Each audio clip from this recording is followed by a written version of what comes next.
ایک زمانے کی بات ہے کہ ایک ملا تھا جس کا نام غالب تھا۔ وہ دریا کے کنارے ایک خوبصورت سا گھر بسائے ہوئے تھا۔ اس کے گھر کے باہر سے دریا کی روشنی جھلکتی اور سورج کے طلوع ہوتے ہی پانی کے کنارے سنہری شعاعیں بکھر جاتی تھیں۔ غالب نہ صرف ایک محنتی اور سادہ دل انسان تھا بلکہ دل کا بڑا اور نیک تھا۔ اس کے پاس ایک نہایت ذہین اور بولنے والا طوطا تھا جس کا نام او شاہین تھا۔ یہ طوطا نہ صرف خوبصورت تھا بلکہ ہر سوال کا جواب دینے میں ماہر بھی تھا۔ لوگ دور دور سے آتے اور اپنے مسائل کے حل کے لیے اس طوطے سے مشورہ کرتے۔ غالب کی مہمان نوازی اور طوطے کی ذہانت کی وجہ سے اس کی شہرت پورے علاقے میں پھیل گئی تھی۔ سنہری مچھلی کا واقعہ۔ ایک دن غالب دریا پر مچھلی پکڑ رہا تھا۔ اچانک اس کے جال میں ایک سنہری مچھلی پھنس گئی۔ یہ مچھلی عام نہیں تھی بلکہ جادوئی خوبیوں سے مالا مال تھی۔ جیسے ہی غالب نے اسے پکڑ کر قتل کرنے کی کوشش کی، مچھلی بولی، مجھ سے مہربانی کرو، مجھے آزاد کر دو۔ غالب حیران رہ گیا۔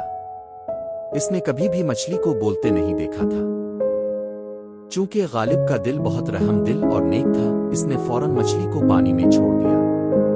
پانی میں جاتے ہی مچھلی اچانک ایک خوبصورت پری میں بدل گئی۔ پری نے غالب کا شکریہ ادا کیا اور کہا، شاید کوئی اور ہوتا تو مجھے نقصان پہنچاتا، لیکن تم نیک دل ہو۔ اگر تمہیں زندگی میں کبھی بھی میری ضرورت پڑے تو بس میرا نام یاد کرو، میں تمہاری مدد کروں گی۔ یہ کہہ کر پری آسمان کی طرف الفاڑ گئی۔ بادشاہ کا دورہ۔ کچھ دن بعد اسی ملک کا بادشاہ شکار پر نکلا۔ وہ پورے دن جنگل میں شکار کی تلاش میں رہا اور بالآخر غالب کے گھر کے قریب پہنچ گیا۔ وہاں کے سپاہیوں نے بادشاہ کو طوطے کے بارے میں بتایا۔ بادشاہ نے طوطے کو دیکھنے کا شوق ظاہر کیا اور جب طوطے کو دیکھا تو اس کی خوبصورتی اور ذہانت سے حیران رہ گیا۔ بادشاہ نے غالب کو دربار میں بلا کر کہا، مجھے یہ نایاب طوطا چاہیے۔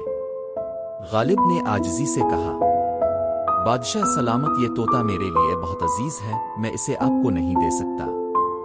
بادشاہ نے کہا، اگر تم مجھے 2 سوالوں کے جواب دے دو تو طوطا تمہارے پاس رہے گا اور میں تمہیں اتنی دولت دوں گا کہ تمہارے ساتھ نسلوں تک زندگی خوشحال ہوگی۔ اگر جواب نہ دے سکو تو طوطا میرا ہوگا۔ بادشاہ کے سوال تھے، وہ کون سی چیز ہے جو ایک دوسرے کے پیچھے لگی ہوئی ہے؟ وہ کون سی 2 چیزیں ہیں جو پہلے 4 پھر 2 اور پھر 3 ہو جاتی ہیں؟ غالب کو 1 ہفتہ دیا گیا تاکہ وہ سوالات کے جواب تلاش کرے۔ غالب کی پریشانی۔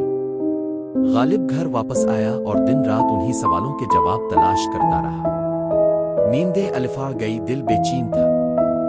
شاہین طوطا بھی اپنے مالک کی پریشانی دیکھ کر فکر مند ہو گیا اور آخرکار غالب کو بتایا، تم مجھے پریشانی کا سبب بتاؤ، میں حل بتاؤں گا۔